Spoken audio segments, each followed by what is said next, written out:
Sono i ricoveri a segnare il passo della pandemia, a dare la misura della gravità della situazione. A Padova per ora i sanitari da mesi sotto pressione non sono in allarme, ma la conta è ricominciata. Dopo la settimana Covid-free nella scorsa i contagiati in corsia erano 4, 2 in terapia intensiva, 1 ora dimesso. In questa se ne sono aggiunti altri 6, tutti ricoverati in area medica per un totale di 9 persone. Il loro stato di salute non preoccupa. Abbiamo ricoverato in questa fase soprattutto persone ultra settantenni in sostanza. Hanno avuto un loro percorso anche di patologie pregresse un po' particolare. I nuovi ricoverati che variante hanno preso? Ne abbiamo 5 di Delta e 4 di inglese. Erano vaccinati?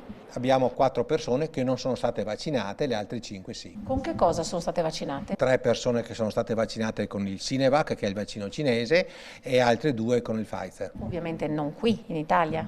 Beh, con il Pfizer sì, mentre con il vaccino cinese è a Santo Domingo e Dubai. Al pronto soccorso dell'azienda ospedaliera di Padova la scorsa settimana si sono rivolte 179 persone per sospetta infezione da Covid, 148 erano bambini. Abbiamo anche un neonato che dimettiamo peraltro oggi, quindi bene. Ormai il tasso di positivi tra i tamponati è salito dallo 0,2% allo 0,5%. In numeri assoluti sono 49 persone, solo 7 over 70. È il segno questo che il mondo giovanile resta il serbatoio maggiore per la variante Delta.